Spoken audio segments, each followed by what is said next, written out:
You want to sit in your special present opening chair over there? Yeah. Let me know when you're ready. I'm ready. Okay. All right. The first birthday present from Todd.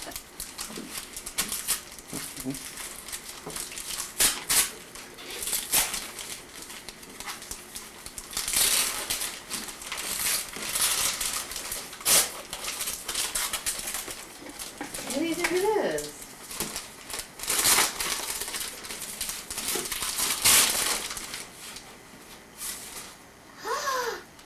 Look at the cover, front. What? What is it? What is the name of that book? Payton. I don't know. Red Engine. Payton the Red Engine. Look at the picture. It's red and it's a Payton train. It's a Payton train. Wow, this is cool. Where do you think he got that? I don't know. You know what? He made that. He wrote that story for you, and he made that. He drew all the pictures.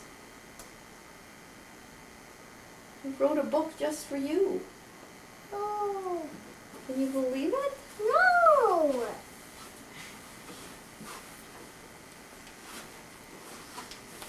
Do you want me to read it to you? Yes, let's start the beginning again. It says, dedicated to Payton K., who is a really useful brother. Okay.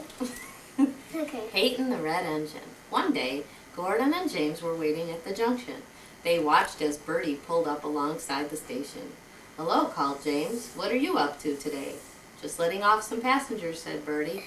Gordon and James watched as dozens of people filed off the bus and ran to meet their families. The fat controller was there. Where does it say I see Gordon and James, and there's Gordon and James again? Yeah. And where does it say Bertie?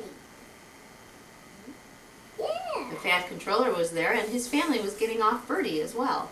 The fat controller picked up his daughter in a great big hug. Do you see where he is? Right there. There he is. Everyone looks so happy, huffed James. It must be nice to have a family. Nonsense, said Gordon grumpily. I'll bet they're a good deal of trouble. I'm glad I haven't got one. Beep, beep, beep. Gordon and James looked to see who was making such a racket. It was a new engine they had never seen before. He had a bright red coat of paint and a tall black funnel. James thought he was the finest engine he had ever seen, but Gordon didn't think so. Who are you, puffed Gordon. I'm Payton. Who are you? The name's Gordon and this is James. Where does it say Payton? Nice to meet you both, said Payton. I couldn't help but overhear what you were saying. I think you've got the wrong idea about families. Oh, really, said Gordon, getting very cross. And how did you come to be such an expert? Follow me, I'll show you something. And Payton puffed quickly away down the line. Let's go, said James as he huffed along after him. Gordon was not in the mood to go racing around town, but his curiosity had gotten the best of him. The three engines had not gone far when very dark clouds began to gather overhead. At first it only drizzled, but pretty soon they were caught in a full-blown thunderstorm. I think we should be getting back, shouted Gordon, worried that his paint was going to run. I expect Gordon is right, said James. I'd like to be back in the shed now. Don't worry about this little shower, said Payton cheerfully. It's just a little further. Gordon and James hurried on, trying to keep up with Payton, who was quite fast for such a little engine. Pretty soon they passed by the side of a steep hill. The rain had turned all of the dirt.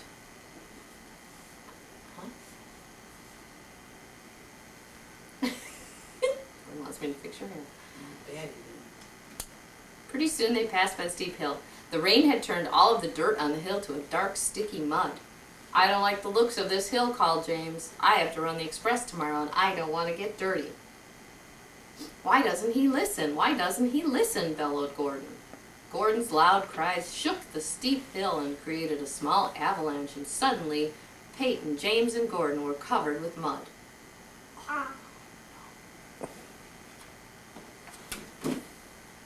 Now look at us, puffed Gordon. Other page, pal. Left page. What you looking at? The picture. What do you see? Kimberly. There's Kimberly in that picture. And who's that engine and who is that Well, engine? that's James and Gordon. Well, here, let's read it. Now look at us, puffed Gordon. You can't handle the mud, laughed Payton. Where's Payton? You can't handle the mud. Who didn't seem to mind getting dirty. Just keep following me, it's only a little further. James and Gordon were very sore, but it was too late to turn back now. A while later, Gordon started to make another fuss. I'm running very low on coal back here. My firebox is almost empty. Mine too, said James nervously. If I come to a stop out here in the middle of nowhere, my passengers are going to be very upset. Don't worry, said Payton, flying as fast as ever. In just a few minutes, you'll forget all about your worries. James and Gordon were feeling miserable, but they followed Payton just the same. A few minutes later, Payton puffed into a shed, and James and Gordon followed him inside. Inside the shed were 5 other engines. None of them were as new and spirited as Payton, but they all seemed very nice. What's that? Daddy. Mommy. Kimberly. Jordan. Who is that? Who's that? It's Todd. Ah. It's the Todd train. Who are all of you? Asked Gordon rudely. I should have said that more rudely. Who are all of you? Asked Gordon rudely. He had had a hard day and didn't feel like being polite. This is my family, Payton explained. This is Mommy, and this is Daddy, and this is Todd, and this is Kim, and this is Jordan. And this shed is where we all live together. Nice to meet you, said James, trying to be courteous. I'm sorry to be coming into your home looking so dirty, but we had a spot of trouble and some mud a few miles back. Don't worry about that, said Jordan. We'll get you cleaned up. Jordan's driver had some towels, and he used them to clean the engines from face to coupling. I'm so cold, said Gordon, his teeth chattering. We were stuck out in a rainstorm. I can't stop shivering. That's no problem, said Kim. We'll have you feeling warm and cozy in no time. Kim's driver had some large blankets, which he draped over the trains to warm them up and dry them off. Thank you, said James, who wasn't feeling so bad anymore. I just wish I wasn't feeling so hungry. Our fireboxes are almost empty. We can fix that, said Mommy and Daddy. We keep plenty of coal on hand for such an occasion. Mommy and Daddy's drivers began shoveling coal into the engine's fireboxes until all 3 were feeling full again. Thank you, said Gordon, who was finally warming up to the idea of having a family. He yawned a loud yawn. I'm sorry, I'm just so tired after the long day. Where does it say Payton? Right? Find it right there.